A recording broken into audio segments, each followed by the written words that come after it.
बढ़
खाली ना जाएगा।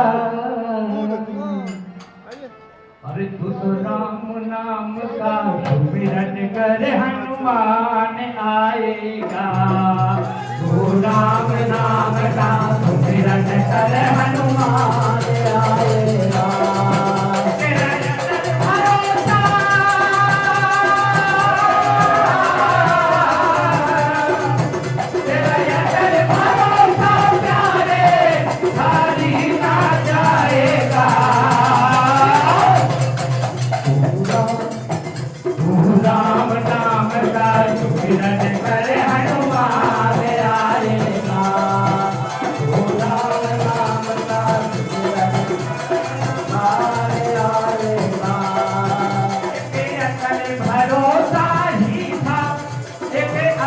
भरोसा ही था हनुमान को प्रभु भक्ति पर।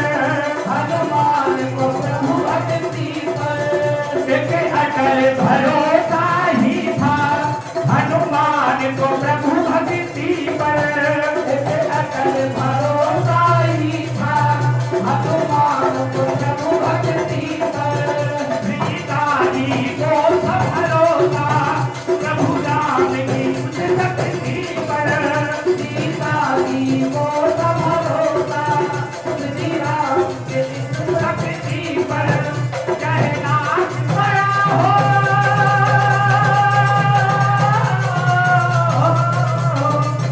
चाहे नाच बड़ा हो साले वो नाच जाएगा।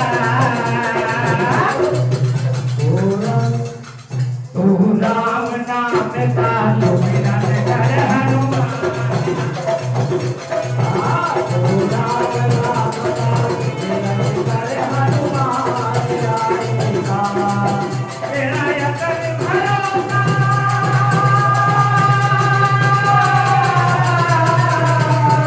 तेरा यतन भरोसा प्यारे खाली ना जाएगा। तू राम नाम का सुमिरन कर हनुमान आएगा।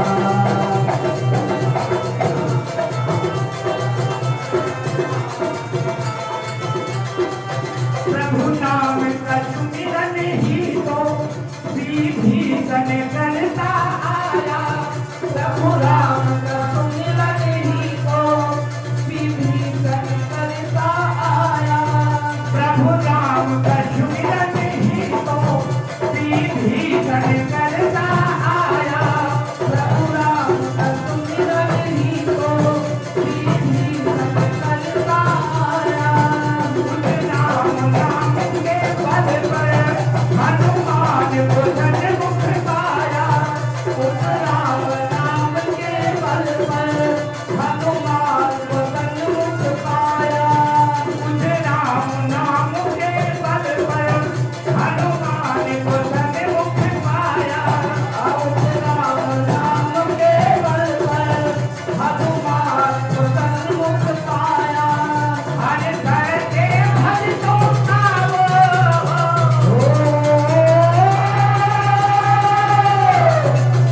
हर करके भजतों का उसे मिलन करेगा। तू राम नाम का सुमिरन कर हनुमान। तू राम नाम का सुमिरन कर हनुमान आएगा। तेरा यतन भरोसा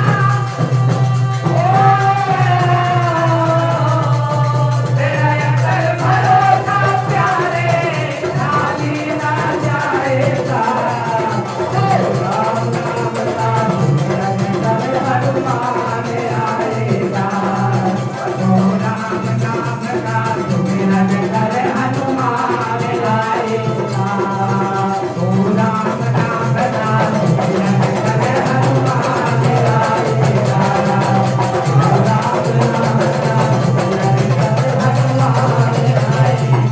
राम नाम का सुमिरन कर हनुमान आएगा। राम नाम का सुमिरन कर हनुमान आएगा। बोलो सच्चे दरबार की। महाराज की के उनके पास घूमने लगा, क्योंकि वायु भी एक देवताओं का रूप है। वायु भगवान कहते हैं कि वायु भी भगवान है, जो हवा ये भगवान का रूप है, ये निराकार परमात्मा का रूप है। तो एक स्त्री प्रकट हुई और वायु के संयोग से उनके पांच पुत्र हुए, और प्राण अपान समान और उदान एवं व्यान। तो उनके पसीने से वरुण देव उत्पन्न हो गए। वरुण देव के वाम भाग से उनकी पत्नी प्रकट हुई। भगवान श्री कृष्ण की उन चिन्मयी शक्ति के गर्भधारण किए और 100 मनवंतर तक उस ब्रह्मा तेज को धारण करते रहे। तो मनवंतर के पश्चात उन्होंने एक श्वेत बालक को जन्म दिया। उस बालक को देख कर के भगवती का मन दुखी हो गया। जब उस बालक को देखा तो भगवती का मन बड़ा दुखी हुआ, ऐसा बालक किस प्रकार से हो गया। और उन्होंने उस बालक को ब्रह्मांड के गोलोक में छोड़ दिया। बालक इस त्याग को देखकर भगवान श्री कृष्ण को बड़ा क्रोध आया। ये बालक को क्यों छोड़ा? जब भगवान ने देखा तो उनको बड़ा क्रोध आया। उन्होंने श्राप दे दिया कि हे देवी, मैं श्राप देता हूँ कि तुम संतानहीन रहोगे। तुम्हारे अंश से जो देवियाँ प्रकट होगी उनको भी कोई संतान नहीं होगा। इसके बाद देवी जो भी जिब्बा के एक कन्या प्रकट हुई है, उनके हाथ में वीणा पुस्तक थी और समस्त शास्त्रों के अधिष्ठात्री देवी, उनका नाम सरस्वती पड़ा। क्योंकि सरस्वती देवी विद्या संगीत सबकी विद्या दाता है। जब सरस्वती की कृपा होती है, गणेश जी और सरस्वती की कृपा होती है तो कोई भी सुलभ नहीं होता है। क्योंकि गणेश जी महाराज बुद्धि के दाता है, वो बुद्धि देते हैं। तो फिर बुद्धि जब देते हैं तो फिर सरस्वती विद्या देती है, विद्या बुद्धि देती है। तो दुर्गा मैया रक्षा करती है, भगवती जगदम्बा दुर्गा रक्षा करती है सबका। और इस ऐसी भगवती जगदम्बा का नमन करते हैं। बोलो भगवती दुर्गा की जय। भगवान श्री कृष्ण के 2 रूपों में परिणित हुए तो चतुर्भुज रूप प्रकट हुआ। भगवान श्री कृष्ण ने सरस्वती जी को और चतुर्भुज भगवान विष्णु के प्रिय बना दिया। भगवान विष्णु के प्रिय बना दिया। लक्ष्मी जी के नारायण के पास भेज दिया। 3 अध्याय में माता सरस्वती के पूजन की विधि तथा विस्तार पूर्वक वर्णन किया गया। बोलो भगवती माँ जगदम्बा की जय। भगवान नारायण कहते हैं कि हे माता और ये माघ मास के शुक्ल पक्ष की पंचमी तिथि को आरंभ के हुआ सर्वश्रेष्ठ होता है। सरस्वती पूजन प्रारंभ होता है, सरस्वती का पूजन प्रारंभ होता है। तो गणेश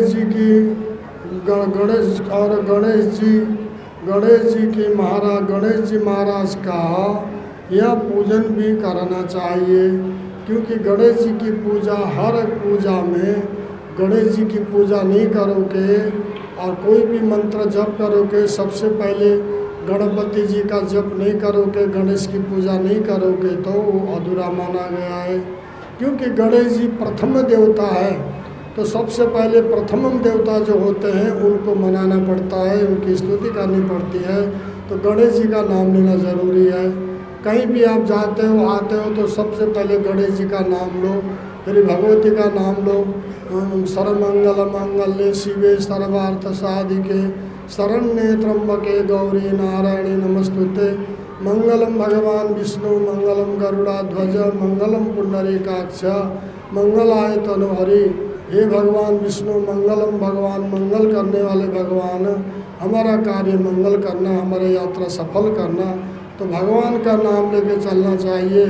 लोग लेकिन बोले जो है लोग चलते हैं, हाँ भाई सुना, बोले ऐसा करना, जब तक हम नहीं आएंगे ये करना, ये बनाना, ये खाना, ये नाम लेते हुए चलते हैं।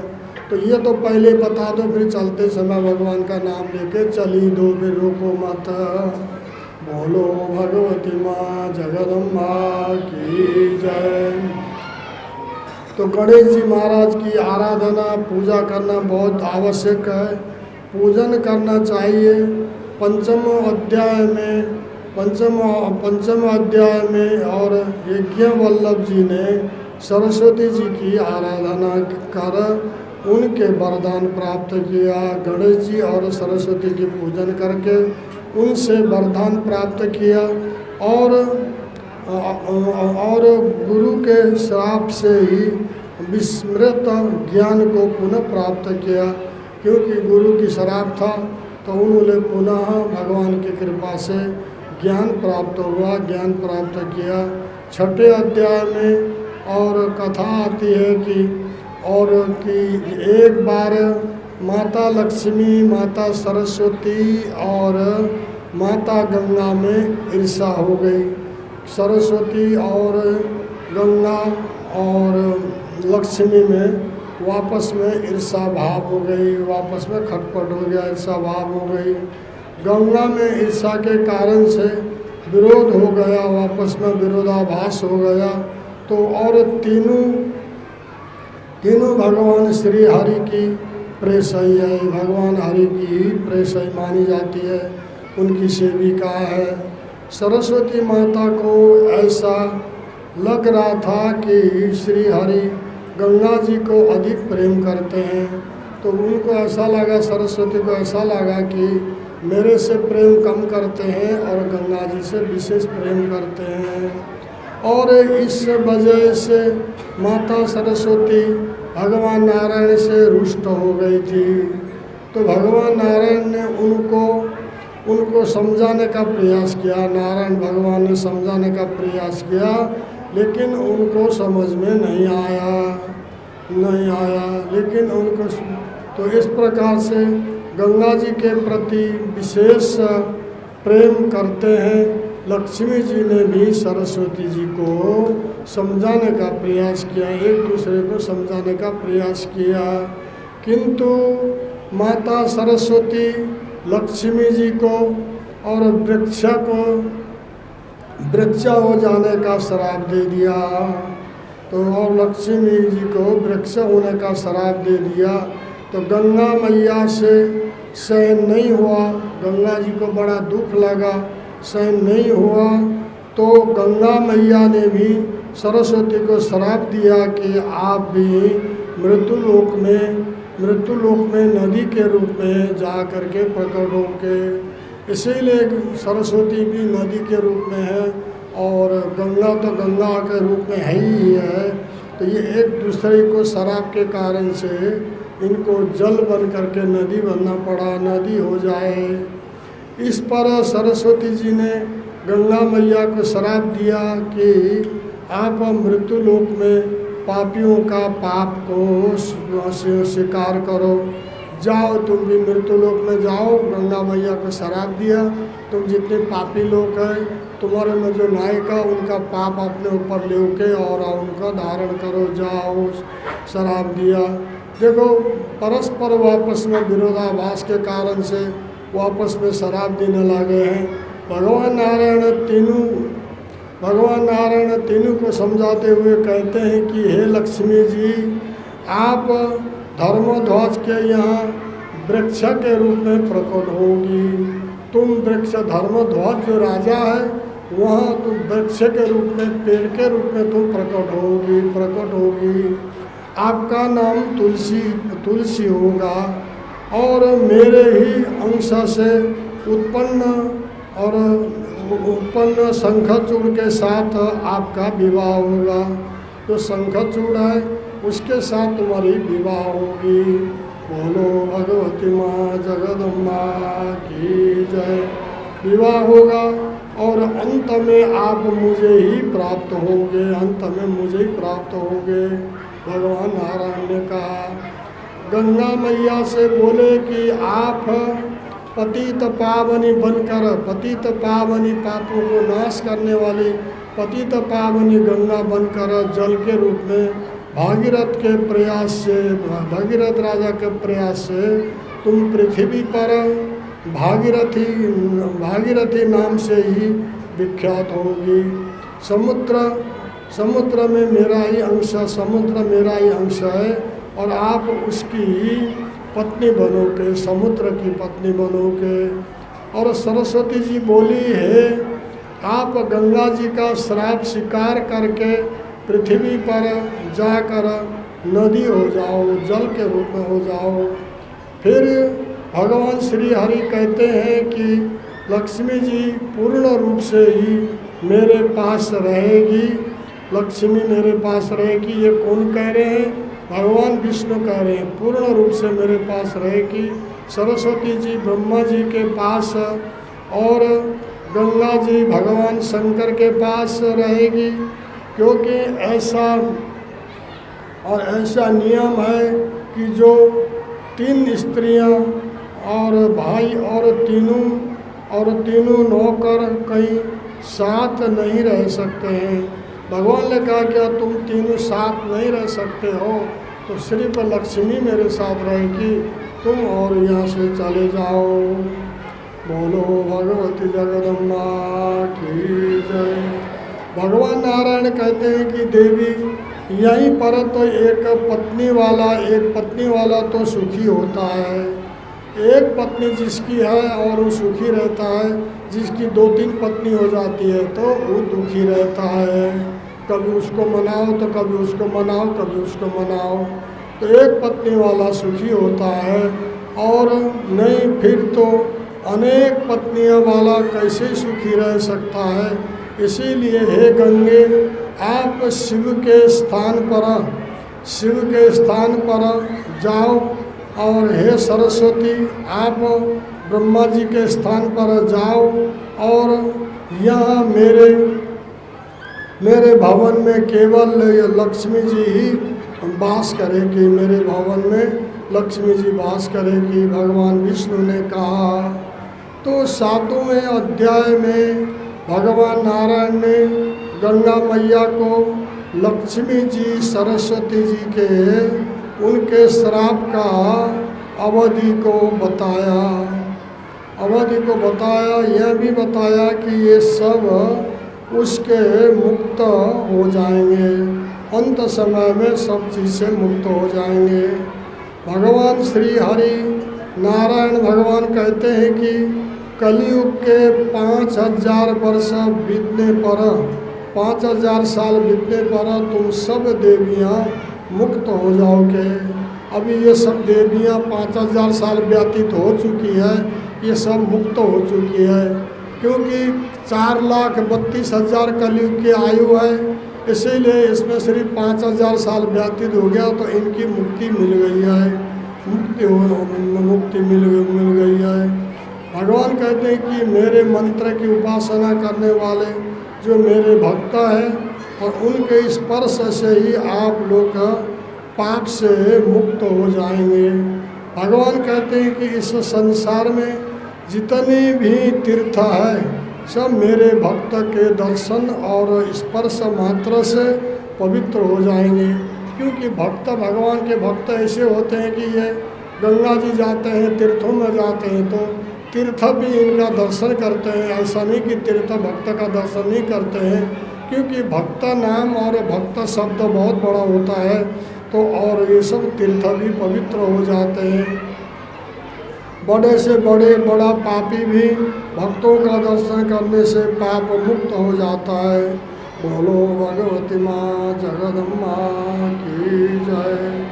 भगवान श्री हरि नारायण कहते हैं कि हे देवी, भक्तों का लक्षण भी पुराणों में विस्तार से बताया गया है। मेरे भक्त भोग और मोक्ष देने वाले होते हैं, उनके लक्षणों को सबके सामने प्रकट नहीं करना चाहिए, किंतु मैं आपके सन्मुख अपने भक्तों का लक्षण बताता हूँ। हे गुरुदेव, हे गुरु मुख से जो निकले हुए विष्णु मंत्र है, गुरु के मुँह से जो निकले हुए भगवान विष्णु का मंत्र है, जिस मनुष्य के कान में पड़ते हैं और वो वेद उसी को पवित्र तथा मनुष्य को श्रेष्ठ माना जाता है।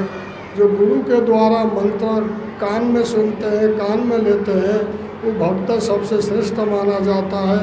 उसी मंत्र का उपासना करना चाहिए, क्योंकि बगैर गुरु का अपने मनमुखीपना से करते हैं तो उसका फल निम्न कहा गया है, निम्न बताया गया है।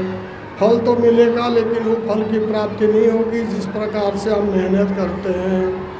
मेरा भक्त मेरी गौ की आराधना पर अपना जीवन जीता है तथा निरंतर मेरी ही कथा श्रवण करते सुनते हैं। तो इस प्रकार से आसक्त रहता है। तो आसक्त किसी भी काम वासना किसी चीज़ में आसक्त नहीं होना चाहिए। आसक्ति दुखों का कारण है, आसक्ति सुखों का कारण नहीं है, इसलिए त्याग होना चाहिए, त्याग सुखों का कारण है। तो इस प्रकार से मेरा ही कथाओं को श्रवण करना चाहिए। आसक्ति होना चाहिए भगवान की भक्ति में, भगवान का भजन में, प्रभु के चिंतन में, क्योंकि एक होता है चिंता और एक होता है चिंतन। चिंता होता है दुनियादारी जो इधर उधर की बातें सोचते हैं उसको चिंता बोलते हैं। चिंता से चतुराई घटे, सोच से घटे शरीर, तो इसलिए जो चिंता कहते हैं।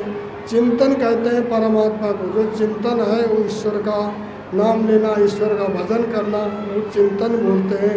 चिंता और चिंतन में अंतर होता है, उसका शरीर पुलकित हो जाता है और इस प्रकार से, और हर्षातिरेक के कारण उनका गला भर जाता है, उनकी आंखों में आंसू छलकते हैं।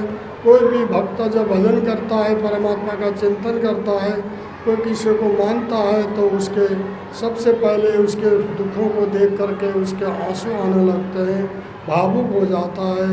बोलो भगवती माँ जगदम्बा की जय, सद्गुरुदेव की जय। और उनका गला रोक जाता है, उनकी आंखों में आंसू आने लगती है। गोस्वामी तुलसीदास जी ने कहा है कि, और गोस्वामी तुलसीदास जी कहते हैं कि हे भगवान आप सबके ऊपर कृपा करना। तो इस प्रकार से कहते हैं। ओम श्री गुरु परमात्मने नमः, सद्गुरुदेव की जय। मेरे भक्त ब्रह्मा का पद से भी नहीं चाहते हैं और वो मुक्ति भी नहीं चाहते हैं। केवल मेरी भक्त श्री भगवान का भजन और भगवान की भक्ति चाहता है। मेरे सेवा ही और मेरा सेवा में ही सब कुछ है। इस प्रकार से भक्त कहता है कि हम तो श्री परमात्मा, हे प्रभु हम आपको चाहते हैं, आपको याद करता रहूं, आपको कभी भूलूं नहीं। इस प्रकार से भ्रमित करते हैं कई लोग, अज्ञानी लोगों को भ्रमित करते हैं, भ्रमित में डालते हैं। मनुष्य तीर्थ और पृथ्वी को पवित्र करते हैं, क्योंकि भाई कई लोग भ्रमित करते हैं। कभी कोई लोग भ्रमित करते हैं कि कई बार हमारे मंदिर में यहाँ पे कई बार लोगों ने महादेव को मिर्ची चढ़ाया है, काली मिर्ची चढ़ाया है, अब लाल मिर्ची चढ़ाया है, और उनको इतना ज्ञान नहीं। किसी ने कह दिया तो कहने वाला भी ऐसे ही है और करने वाला भी ऐसे ही है। कहने वाले ने कह दिया तो करने वाले को तो थोड़ा विचार करना चाहिए, ज्ञान रखना चाहिए। तो इस प्रकार से लोग भक्ति करते हैं, भगवान को मिर्ची झोंक देते हैं, तो कहाँ से फल की प्राप्ति होगी। बोलो भगवती माँ जगदम्बा की जय, देवादिदेव महादेव की जय। माता सरस्वती और माता गंगा के प्रभाव से भारतवर्ष में अनेक पुण्य क्षेत्र प्रकट हुए हैं। भगवान का एक नाम सरस्वत पड़ा है, होने के कारण से माता सरस्वती के नाम से विख्यात हुई। गंगा मैया अपने कलांश के पृथ्वी पर पधारी है और भगवान शंकर ने उनको धारण किया। लक्ष्मी जी भी एक अंश से भूलोक में आई है, एक अंश से वैकुंठ में रहती है, एक अंश से मृत्युलोक में भूलोक में आई है। और वे राज धर्मध्वज के यहाँ पुत्री के रूप में प्रकट हुई। बोलो भगवती जगदम्बा की जय। उनका नाम तुलसी हुआ और श्राप के कारण से यह वृक्ष के रूप में ही परिणित हो गई है। 5000 वर्षों तक ये यहाँ रहेगी। 5000 वर्ष तो बीती चुके हैं तो उनका उद्धार हो चुका है। बोलो भगवती माँ जगदम्बा की जय। तो आज की कथा यही विश्राम लेती है, क्योंकि 4:10 हुआ है और कल की कथा लास्ट कथा है। कल कथा विश्राम लेगी। कथा ख़त्म कभी होती नहीं है, कथा विश्राम लेगी। कल आप टाइम से आएंगे, आखिरी दिन की कथा श्रवण करेंगे और आप लोगों के बाल बच्चे राजी खुशी रहे, आप लोग प्रसन्न रहे, भगवान के प्रति भाव रहे, भक्ति रहे, श्रद्धा रहे। यही हम भगवान से प्रार्थना करते हैं, भगवान से विनती करते हैं। आप सब में प्रेम रहे, प्यार रहे सब में, क्योंकि प्रेम प्यार भी एक भगवान का स्वरूप माना जाता है। भगवान का स्वरूप है, प्रेम में भगवान बसे होते हैं। इसलिए आप लोगों ने सबने कथा श्रवण किया है और सभी संतों को ओम नमो नारायण। हमारे कीर्तन पार्टी को बहुत बहुत धन्यवाद। अब एक छोटा से कीर्तन हम गाते हैं, 2-4 शब्द, उसके बाद आप लोग एक भजन गाएंगे और एक छोटा से भजन गाएंगे, ज़्यादा लंबा न खींचे। और उसके बाद आरती होगी, आरती होके और आप लोग प्रसाद पा करके जाएंगे। आज प्रसाद में इंतज़ार नहीं करना पड़ेगा, खिचड़ी का प्रसाद है, जहाँ जैसा जगह मिले ऐसे बैठ के आप लोग ग्रहण कर सकते हैं। बोलो भगवती माँ जगदम्बा की जय। कंचन जी महाराज की जय। सद्गुरुदेव की जय। श्री राम जय राम जय राम।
Oh,